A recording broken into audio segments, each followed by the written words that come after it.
What is going on, you guys? It's your boy Santric, and I hope everyone had a fantastic Halloween. With that being said, let's get right into the purpose of the video. Now, making it short and simple, I cropped and kept a few moments of the match just so I can show you guys my style of piloting and help those who are trying to learn. First of you guys is countering enemy aircraft.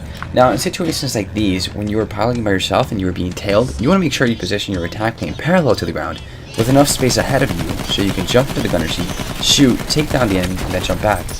Now, it takes roughly about 10 seconds to do this just because the gunner shreds planes into pieces, so it's not hard once you continue practicing. Now, this only deals with the fighter and attack planes. Bombers have stronger armor and 2 gunners, so you want to stay away from that slow flying tank, as I like to call it, unless of course you seize the opportunity and engage it when it is heavily damaged. Another tip is if you're halfway done repairing your aircraft as you enter the no combat zone, don't be afraid, just continue repairing. But make sure you turn back full throttle before the 8th check. I promise you guys you'll make it back into the action in no time. And again, you guys, this excludes the bomber aircraft because it's slower and it takes a longer time for it to turn. and here's a stupid clip. It pretty much just shows my abysmal piloting, in which I ended up damaging my left wing by crashing into the flagpole. It was pretty noobish for me, but it served a good purpose, and it's a great example of steering to the flight pattern your plane takes. Never go against it because you're going to lose control of the plane and you might just crash into something. In this case, it was the blimp or the ground or whatever was around me. And you need to take into consideration your surroundings, be aware of what's around you at all times, and take advantage of that space. Obviously, that's going to lead into improvisation, but that's an accumulation of experience that you acquire as you continue flying the AP planes.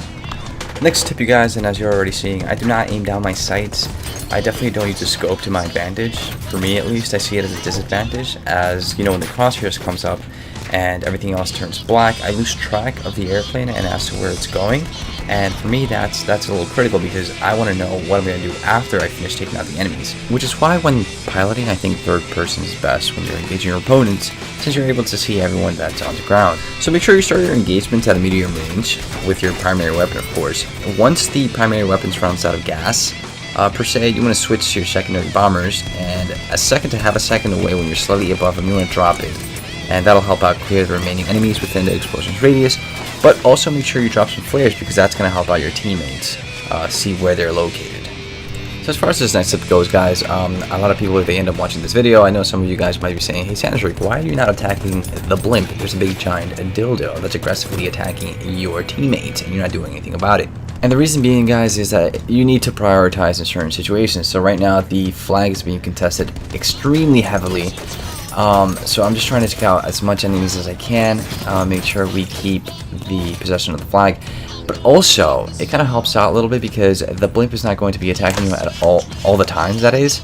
And you could just, you know, rotate between attacking the blimp and attacking infantry, which is not going to suspect anything. So right now, see, it's doing its own business. It's not attacking me, really. But when it's not aware that I'm going to be around there, then that's when I'll attack the blimp and help out my teammates. Or at least I know when the flags are not being contested. So you need to prioritize on certain situations and just go as the game flows.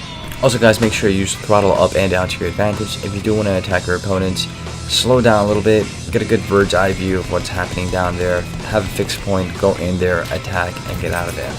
And like everyone knows, guys, this game is all about communication and teamwork. Without teamwork and communication, it's pretty hard to win this game on your own. Which means that, you know, spotting, communicating with your teammates is extremely crucial to winning a game.